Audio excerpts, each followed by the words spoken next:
अस्सलाम वालेकुम स्टूडेंट्स, कैसे हैं आप लोग। उम्मीद है सब ठीक से होंगे। और बच्चों, आज हम करने लगे हैं नेक्स्ट टॉपिक जो कि है 13.6। उसका एक सब टॉपिक रहता था हमारा। लास्ट टॉपिक जो हमने किया था वो था कार्बन कोटेड जो रजिस्टर था हमारा, या रेजिस्टेंस जो होती है कार्बन कोटेड रेजिस्टेंस जो है, ये आपकी सेकेंड ईयर का जो 13 चैप्टर है करंट इलेक्ट्रिसिटी का, उसका जो सब टॉपिक आ रहा है 13.6 का ही है। उसका नाम है रियोस्टेट।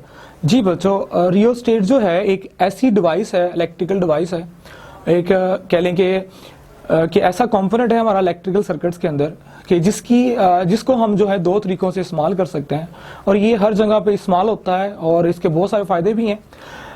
रियोस्टेट जो है एक वायर के ऊपर कंसिस्ट होता है, और उस वायर को हमने एक जो इंसुलेटर सिलेंडर होता है उसके ऊपर हमने उसे वाइंड किया होता है। ठीक है, ये वायर जो होती है इसकी वेरिएबल रेजिस्टेंस होती है। वेरिएबल रेजिस्टेंस मुराद ये है कि उसकी हम रेजिस्टेंस को कंट्रोल कर सकते हैं, उसकी रेजिस्टेंस को हम इंक्रीज डिक्रीज करके इसके हम दो फायदे उठा सकते हैं। पहला फायदा ये है कि वेरिएबल रेजिस्टेंस को हम एज अ वेरिएबल रेजिस्टर यानी रियोस्टेट को नंबर 1 जो है उसे वेरिएबल रेजिस्टर के तौर पे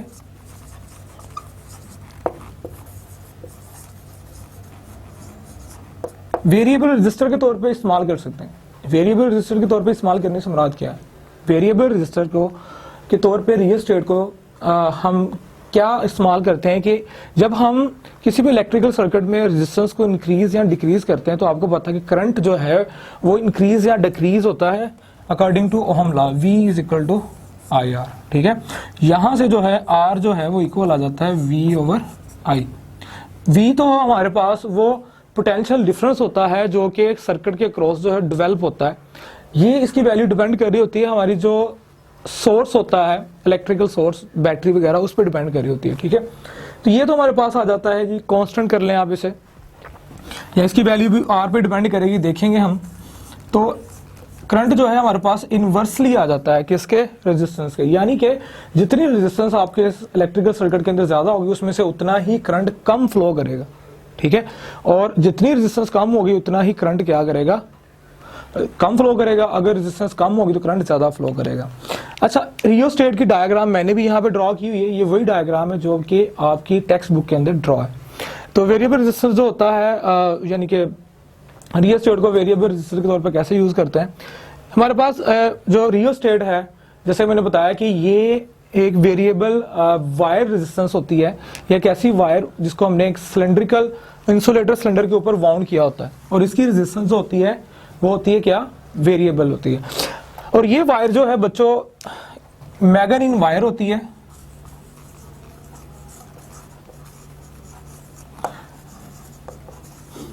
ये मैगनीन वायर होती है जिसको हमने इंसुलेटर सिलेंडर के ऊपर क्या किया होता है? वाउंड किया होता है।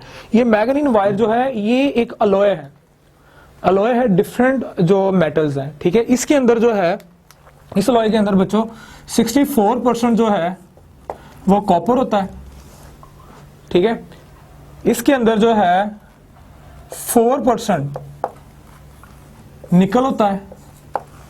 ये मैगनीन वायर जिससे मिलकर बनती है। ये हमारे पास अलॉय होता है मेटल्स का। ठीक है, जबकि 32% जो है इसके अंदर मैगनीज होता है, Mn।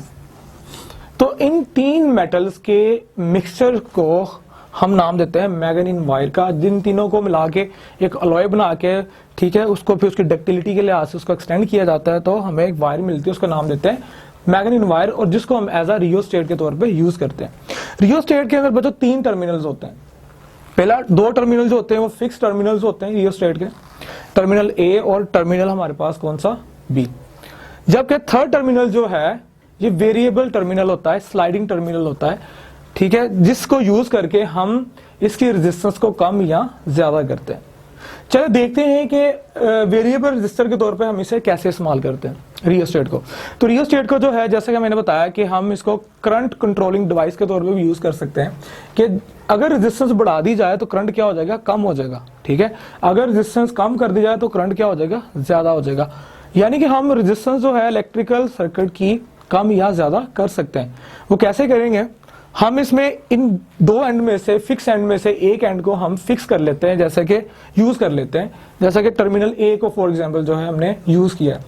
अब हमने क्या करना है कि हमारे पास जो स्लाइडिंग वायर है इसके ऊपर थर्ड टर्मिनल की, यानी कि थर्ड जो हमारा एंड वेरिएबल, उसको हमने स्लाइड करना है। तो बच्चों जब हम इसको स्लाइड करके टूवर्ड्स द ए मूव करेंगे, यानी कि जब हम मूव करेंगे, जब हम सी को मूव करेंगे टूवर्ड्स ए, तो क्या होगा, जब इसको ए की तरफ मूव करते हैं तो आप देख सकते हैं कि ये हिस्सा जो पोर्शन जो है कम होता जाएगा, यानी कि रेजिस्टेंस की लेंथ जो है वो कम होती जाएगी।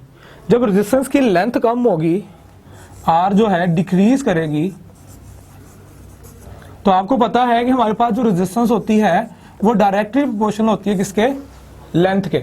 रेजिस्टेंस जो होती है बच्चों वो किसी भी मटेरियल की वो क्या होती है, डायरेक्टली प्रोपोर्शनल होती है लेंथ के, यानी जितनी उस मटेरियल की लेंथ ज्यादा होगी, यही हमारे पास वायर है, जितनी इसकी लेंथ ज्यादा होगी उतनी ही उसकी रेजिस्टेंस क्या हो जाएगी, ज्यादा हो जाएगी। रेजिस्टेंस ज्यादा होगी तो करंट उसमें से कम फ्लो करेगा। इसी तरह अगर हम जो है इसी स्लाइडिंग जो हमारे पास बटन है स्लाइडिंग जो सी वाला, जिसको हमने इलेक्ट्रॉनिक सर्किट के अंदर जो इलेक्ट्रिकल सर्किट के अंदर जो इंसर्ट किया हुआ है सिस्टम को, कैसे कि यहाँ पे एक हम टर्मिनल दे देंगे और एक यहाँ पे टर्मिनल दे देंगे, इसके दरमियान में हम क्या लगा लेंगे, एक डिवाइस लगा लेंगे, ठीक है, कोई भी। तो अब जब मैं कि सी टर्मिनल जो है इस स्लाइड बार जो ऊपर लगा, इसको मैं अगर ए से अवे मूव करता हूं, क्या बोला, अब मैंने मूव करना है अवे फ्रॉम ए, सी को मैंने ए से अवे मूव करना है, तो आप देख सकते हैं कि इसकी जो लेंथ है वो क्या होती जाएगी, इंक्रीज होती जाएगी। जब लेंथ इंक्रीज होगी तो डेफिनेटली रेजिस्टेंस जो है वो भी क्या हो जाएगी, इंक्रीज हो जाएगी। जब रेजिस्टेंस इंक्रीज हो जाएगी तो करंट क्या करेगा, सर्किट में से कम फ्लो करेगा। तो बच्चों इस तरह जो है हम रियोस्टेट को जो है एज अ वेरिएबल रेजिस्टर के तौर पे, यानी कि उसकी रेजिस्टेंस को वेरिएट कर सकते हैं, वेरी कर सकते हैं, चेंज कर सकते हैं, ठीक है, इस तरह इस्तेमाल करते हैं। दूसरा जो इसका इस्तेमाल है, it's very important utilization of the rheostat is as a potential divider, जैसा कि मैंने ये सर्किट डायग्राम बनाई हुई है। अच्छा, एक और चीज मैं आपको बताना भूल गया हूं कि सर्किट्स के अंदर, इलेक्ट्रिकल सर्किट्स के अंदर जो सिंबल होता है जो वेरिएबल रजिस्टर के तौर पे जब हम यूज करते हैं रियोस्टेट को, तो ये उसका सिंबल है, दो फिक्स एंड है, ठीक है, रियोस्टेट के ए और बी, और ये उसकी मैग्नीन वायर की रेजिस्टेंस को शो करता है, जबकि थर्ड एंड जो है हमारे पास वो इसका स्लाइडिंग एंड होता है, मूवेबल एंड होता है, ठीक है। तो इस तरह जो है ये हमारा सिंबल है किसका, रियोस्टेट का, एज अ वेरिएबल रेजिस्टर। जबकि जब हम उसे किसी भी इलेक्ट्रिकल सर्किट के अंदर एज अ पोटेंशियल डिवाइडर के तौर पे यूज करेंगे तो ये उसका दूसरा इस्तेमाल आ जाता है, यानी कि दूसरा इस्तेमाल जो है उसको अगर हम लिखें, उसका नाम देंगे हम पोटेंशियल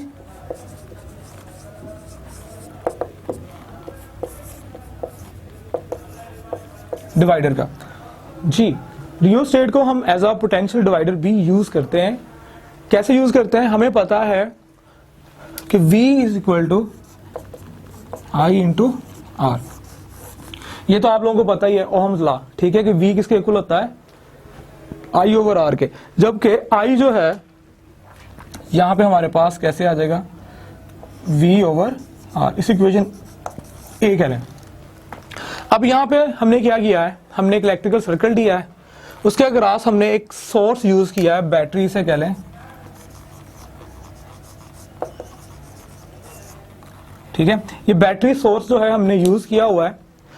अब जैसे इसको हम इलेक्ट्रिकल सर्किट के अंदर अक्रॉस द रियोस्टेट लगाएंगे तो एक पोटेंशियल डिफरेंस जो है अक्रॉस द रियोस्टेट जो है आर, उसकी रेजिस्टेंस कह लें, उसके अक्रॉस जो पोटेंशियल डिफरेंस V जो है बच्चों वो डेवलप हो जाना है। अब उस पोटेंशियल डिफरेंस V को जो है हम किस तरह वेरिएट कर सकते हैं, किस तरह चेंज कर सकते हैं कि उसे हम एज अ पोटेंशियल डिवाइडर, यानी उस पोटेंशियल को किस तरह डिवाइड कर सकते हैं, उसे यूज कर लें। उसी तरह इसके दोनों एंड जो है फिक्स एंड है, A और B, ये हमारे पास रियोस्टेट के। थर्ड एंड हमारे पास स्लाइडिंग एंड है। सपोज हम ये कह लेते हैं कि ये पूरी जो मैग्नीन वायर हमारा रियोस्टेट है उसकी रेजिस्टेंस R है, जबकि हमारे पास ये जो B से C तक जो है उसकी रेजिस्टेंस हम स्मॉल r ले लेते हैं, ठीक है। जब उसकी हम रेजिस्टेंस स्मॉल r ले लेंगे तो अकॉर्डिंग टू के ये हमारे पास जो है इसके अक्रॉस जो पोटेंशियल डिफरेंस था वो था V, जबकि इनके अक्रॉस बी और सी के अक्रॉस जो पोटेंशियल डिफरेंस डेवलप होना है due to this resistor R, उसको हम नाम लेते हैं वीबीसी का। अब हमारा मकसद ये है कि वीबीसी कैलकुलेट करना है। वीबीसी बच्चों हमारे पास वो पोटेंशियल होगा जो कि हम डिवाइड करके लेंगे किसको, पोटेंशियल वी को, यानी जितना पोटेंशियल वी को हमने वेरी किया है, चेंज किया है, कम या ज्यादा किया है, वो हमारे पास क्या होगा, वीबीसी होगा। और वीबीसी उसी तरह हम जो है यहां से ड्रॉ करेंगे। चलो देखते हैं वीबीसी भी हमारे पास किसके इक्वल होगा बच्चों, आई इंटू आर के, ठीक है, यानी करंट इंटू रेजिस्टेंस। अब यहां पे जो है बच्चों हमने करंट जो है आपको पता है इक्वेशन ए में से निकाल के यहां पे लिखते हैं, क्या आ जाएगा हमारे पास, V ओवर R। जबकि यहां पे रेजिस्टेंस कैपिटल R नहीं लिखेंगे, अब हम कैपिटल R की जगह पे हम लिखेंगे स्मॉल r, इसको हटा के हम लगाएंगे स्मॉल r, यानी resistance of across the B and C। C जो है हमारे पास ये मूवेबल है, ठीक है, स्लाइडिंग है वो भी वाला। अब हम क्या देखते हैं, अब दोबारा फिर हम इन दो टर्मिनल्स को यूज करते हैं, A और C को। अब जैसे ही बच्चों मैं C को मूव करवाऊंगा टूवर्ड्स किसकी तरफ, A, इसको थोड़ा रीअरेंज करके लिख लेते हैं, इसको लिख लें R over capital R into V, यानी R over capital R over R divide by capital R into V। R हमारे पास स्मॉल r जो है वो रेजिस्टेंस है बिटवीन B एंड C, जबकि कैपिटल R रेजिस्टेंस हमारे पास ओवरऑल रेजिस्टर है totally हमारी किसकी, दो टर्मिनल्स के दरमियान मैगर इन वायर यानी रियोस्टेट की।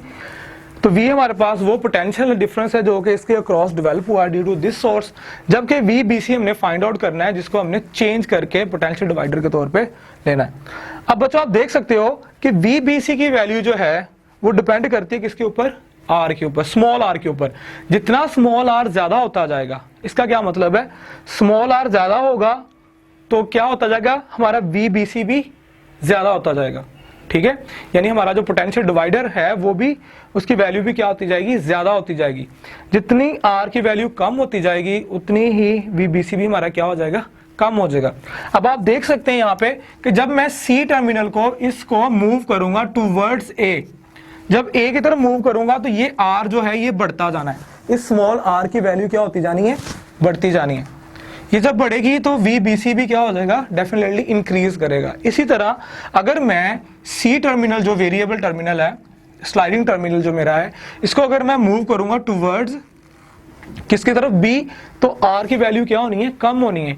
अगर R की वैल्यू कम होनी तो VBC की वैल्यू भी क्या होनी है, कम हो जानी है। तो इस तरह जो है हम पोटेंशियल जो है, पोटेंशियल डिफरेंस जो आएगा हमारे पास, जो भी हमने इलेक्ट्रिकल सर्किट के अंदर इसको हम जब इंसर्ट करेंगे तो उस इलेक्ट्रिकल सर्किट के अक्रॉस जो है या उस डिवाइस के अक्रॉस जो पोटेंशियल जो है उसको हम कंट्रोल कर सकते हैं, उसको हम चेंज कर सकते हैं। तो इस तरह जो बच्चों हम इस रियोस्टेट को, इस इंपॉर्टेंट डिवाइस को जो है एज अ पोटेंशियल डिवाइडर भी यूज कर सकते हैं, ठीक है।